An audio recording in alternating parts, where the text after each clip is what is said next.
तुम्ही लॅपटॉप किंवा संगणकावर बराच वेळ असता का? माहिती तंत्रज्ञान क्षेत्रात अर्थात IT क्षेत्रात काम करत आहात का?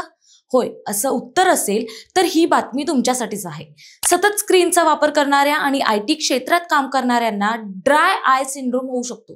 पुण्यात नुकत्याच झालेल्या सर्वेक्षणामध्ये 25 ते 56 वर्ष वयोगटातील 46% लोकांमध्ये हा सिंड्रोम आढळून आला आहे. सिंड्रोमचे निदान झालेले नागरिक IT क्षेत्रात काम करणारे कर्मचारी आढळून आले आहेत. नमस्कार, मी प्राची शिरकर. आपण पाहत आहात प्रहार न्यूज लाईन.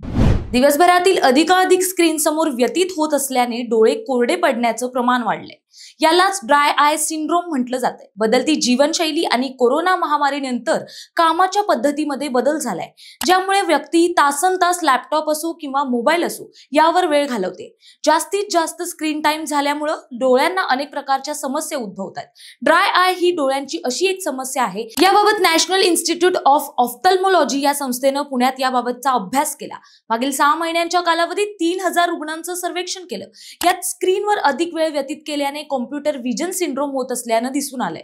ड्राय आय सिंड्रोमची लक्षणं असलेले अधिकाधिक रुग्ण दररोज 7.5 तास ते 8.5 तास स्क्रीन समोर असतात. IT कर्मचाऱ्यांनंतर विद्यार्थ्यांचा नंबर लागतो. त्यांचं प्रमाण 19% आणि 26 ते 45 वर्ष वयोगटातील ऑफिस कर्मचारी 11% आढळून आले. सर्वेक्षणामधून निदर्शनास आलंय की 10% रुग्ण 35 ते 70 वर्ष वयोगटातील गृहिणी होत्या, तर 8% रुग्ण 68 ते 75 वर्ष वयोगटातील निवृत्त व्यक्ती होत्या. या वयोगटातील रुग्ण सरासरी प्रतिदिन जवळपास 4.5 तासांपर्यंत स्क्रीनवर वेळ व्यतीत करत असल्याची आकडेवारी समोर आली आहे. डिजिटल उपकरणांचा डोळ्यांवर ताण येतो, त्यामुळे ड्राय आय आता फक्त वृद्धांमध्ये आढळून येणारी स्थिती राहिलेली नाही. अधिकाधिक तरुणांमध्ये, विशेषतः तंत्रज्ञान क्षेत्रांमध्ये काम करणाऱ्या कर्मचाऱ्यांमध्ये या केसेस सर्वाधिक दिसून येत आहेत. त्यामुळे स्क्रीन टाइम कमी करणं गरजेचं आहे, असं डॉक्टरांचं म्हणणं आहे. तुम्हाला काय वाटतं हे कमेंट्समध्ये नक्की कळवा आणि अशाच नवनवीन व्हिडिओ पाहण्यासाठी प्रहार न्यूज लाईन चॅनलला लाईक, शेअर आणि सबस्क्राईब करायला विसरू नका. धन्यवाद.